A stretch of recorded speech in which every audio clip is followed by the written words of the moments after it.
Bueno, vamos a explicar el uso de las funciones getDate y getUtcDate. Estas funciones son muy utilizadas en los casos en los que queremos almacenar en las tablas, en un campo de fecha, queremos almacenar la fecha y la hora en que el registro ha sido creado. Entonces, estas son las funciones que vamos a utilizar para este tipo de eventos. Vamos a hacer un select y vamos a colocar la función. La función es getDate. Abrimos y cerramos paréntesis y vamos a presionar F5 para ver qué obtenemos, y obtenemos la fecha de hoy, con el formato de hora completo, es decir, hora, minuto, segundos y milisegundos. ¿eh? Esto es lo que vamos a estar grabando, ¿sí? Cuando nosotros hagamos inserciones de registros en las tablas, vamos a estar utilizando esta función para grabar la hora, la fecha y la hora en que se dio de alta ese registro. Hay otra función que se llama también parecido a getDate, se llama getUtcDate,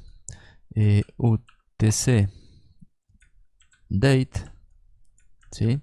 Abrimos y cerramos paréntesis, que lo que hace es traernos la hora universal, que está basada en las coordenadas del meridiano de Greenwich, es decir, que nos va a traer la hora definida por el meridiano, a diferencia del getDate, que la hora que nos devuelve es la hora que nos devuelve el sistema donde está instalado la base de datos, ¿sí? En el caso de UTC-Date nos devuelve exactamente la hora del sistema donde está instalado la base de datos, pero sin la diferencia horaria que pudo haber establecido ese país con respecto a la hora. Es decir que nosotros, por ejemplo, si ejecutamos getDate, sí nos da la hora 23:32, pero si ejecutamos UTC-Date nos devuelve la hora basada en las coordenadas del meridiano de Greenwich, es decir, las 2:32. Esa diferencia horaria la tenemos que tener en cuenta porque si nosotros queremos devolver exactamente la hora de grabación en que se hizo el registro, ¿sí? Vamos a tener que restarle esa diferencia horaria. Pero la función más comúnmente utilizada es la función de getDate, es decir, que es la que vamos a estar utilizando para las sentencias insert.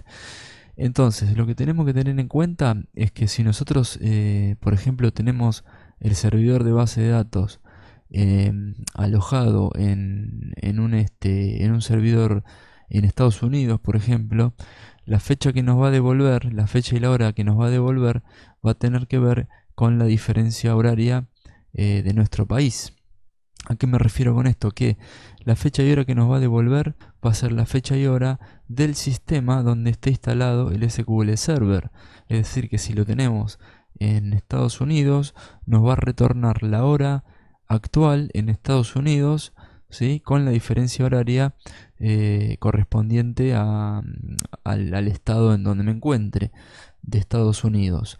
Lo que tenemos que tener en cuenta es que si nosotros vamos a grabar esos registros con la hora correspondiente a donde está alojado el servidor, ¿sí? La podemos grabar de esa manera y después sumarle o restarle la diferencia de horas correspondiente al país donde vamos a estar ejecutando la plataforma. Es decir, que si la plataforma la estamos ejecutando en otro país diferente a Estados Unidos, que es donde está la base de datos, y tenemos una diferencia horaria, y bueno, entonces lo que tendríamos que hacer es sumarle o restarle esas horas como para mostrar la hora correcta de nuestro país. Eso lo vamos a estar viendo más adelante cuando expliquemos la función dateAdd, cómo podemos agregarle y restarle elementos a una fecha como para poder sumarle días, restarle días, sumarle horas, minutos, segundos, etcétera.